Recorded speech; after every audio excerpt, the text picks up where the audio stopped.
berbasis agama, pondok pesantren, zaman agamanya tidak akan kalah dengan pondok pesantren yang lain. Terus ditambah lagi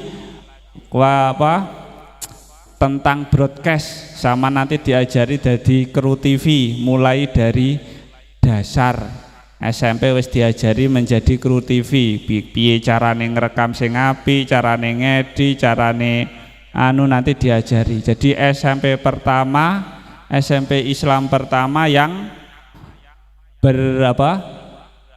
mempunyai keahlian broadcast. Saat Tulungagung sing SMP wis dibelajari jadi kru TV ya di sini. Zaman ajak nanti tetap teman-temannya, tetanggane yang mau daftar di SMP Islam Madu TV, SMP Islam Yayasan Kiai Haji Ahmad Bajuri. Wis pondoknya pondok standar Nahdlatul Ulama, umumnya juga sama seperti biasanya, ditambah lagi kita diajari broadcasting. Wah, sip toh, sip. Makanya ini pomong sek gratis, ini gratis, silahkan daftar SMP. Sampean mau mondok di sini juga bisa, kamarnya itu sudah tersedia, mau duduk juga bisa. Nah, silahkan. Jadi sedikit promosi saja dulu, nanti kita lanjutkan di kajiannya. Kalau ada yang bertanya silahkan, kalau tidak ada saya lanjutkan. Apa Ustadz kok Ustadz tok? Ustadz tanya apa Ustadz lanjut? Mana? Ayo semangat. Ayo. Untuk peserta pondok pesantren yang sudah ikut dari awal sampai akhir, insya Allah nanti sampai tanggal 15 atau 20-an nanti, itu nanti akan mendapatkan sertifikat mengikuti pesantren kilat di Yayasan Kiai Haji Ahmad Bajuri. Jadi itu nanti bisa kita buat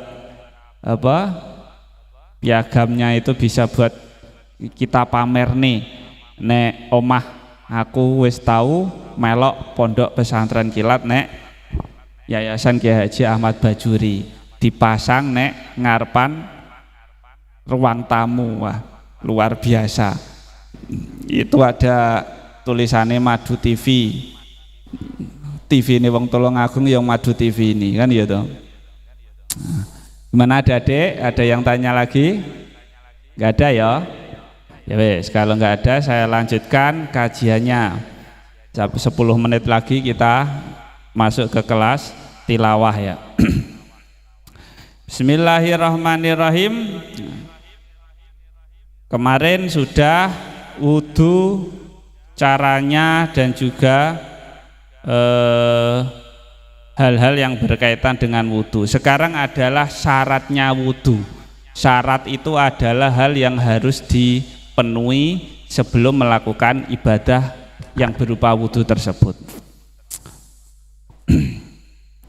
Saya ulangi kajian fikih menurut kitab Safinatun Najah, kajian dasar di pesantren standar Nahdlatul Ulama. Faslun, syurutul wudu'i asyratun.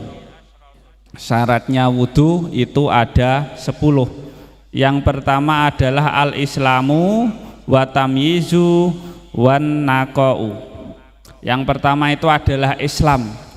Jadi wudu sing sah, wudu yang dianggap adalah wudunya orang Islam. Semisal orang non muslim kok wudunya itu dianggap sia-sia, enggak sah ataupun enggak diterima. Jadi lek awake wudu ngono kae basuh muka, tangan, kepala sampai kaki, itu kita ketika seorang muslim wudunya nanti dianggap atau dinilai oleh Allah Subhanahu wa taala. Tapi kalau orang non muslim kok wudu ya ndak dianggap apa-apa, ndak sah kan ngono kuwi. Yang kedua wa tamyiz, pinter. Pinter itu sudah bisa membedakan, wis beneh bahasane ya. Nah, sudah tahu ini apa namanya coklat, ini apa telek, pitik. Nah, sudah bisa membedakan, kuwi jenenge tamyiz. Lek wong urung beneh wudune tidak dianggap sah. Yang kedua syaratnya adalah tamyiz, sudah pinter bahasanya. Yang ketiga adalah wanaqau anil haidi wan nifas, suci dari darah haid dan juga nifas. Nah, makanya kalau orang yang haid dan nifas itu tidak perlu wudu.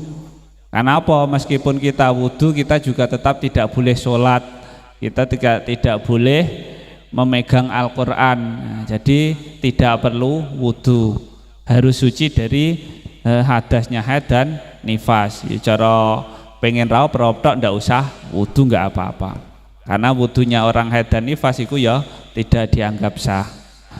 Yang keempat, wa amma yamna'u wusulal ma', tidak ada hal-hal yang menghalangi sampainya air di kulit, entah itu tangan, kaki dan juga kepala. Engko lek pas kita wudu tangane kok enek cete dilangi, tangane enek setipone dilangi, enek reget nek kuku, regete diilangi. Jadi lek pas wudu kukune ireng kuwi dilaki dhisik, mergane nanti lek kita wudu terus airnya enggak masuk, itu nanti wudune enggak dianggap sah. Makanya ketika wudu harus diresiki kabeh ben wudune kuwi sah, ya. Nah, terus wa ilal basyarah wa alla yakuna alal udwi ma yughayyiru, di anggota tubuh tidak ada hal-hal yang bisa merubah sifat air. Nah, semisal tangannya awake dhewe enek minyake, habis masak terus enek minyake, lah kuwi diresiki dhisik sebelum kita wudu. Engko lek sik enek minyake terus merubah sifatnya air, lah itu nanti wudu kita tidak bisa sah. Nah, jadi pas semisal bermasak atau bermasak-masakan tangane sik enek minyake, iku diresiki dhisik. Lah lek wis resik baru kita mulai berwudu. Agar apa? Agar airnya tidak tercampur dengan hal lain yang berupa contohnya kayak minyak tersebut. Yang kedelapan adalah wal ilmu bifardiyatihi, tahu dengan kewajiban wudu. Jadi kita bisa membedakan yang mewajibkan wudu apa saja, yaitu adalah niat, terus barono membasuh muka, membasuh tangan, kepala, barono kaki. Harus tahu itu yang wajib. Yang lainnya itu sunnah, seperti membasuh telinga, membaca bismillah, berkumur, itu sunnah. Sunnah itu saumpama kita tidak lakukan ya wudune tetap sah. Pokoknya lek wajib apa? Itu kita harus tahu yang wajib itu adalah niat, membasuh muka, wajah, tangan, kepala, barono kaki. Itu wajib. Yang selain itu berarti hukumnya sunnah. Nah, yang kedelapan syaratnya wudu adalah tahu dengan kewajibannya. Yang kesembilan, yang kesepuluh adalah alla ya'taqida fardhon min furudihi sunnatun.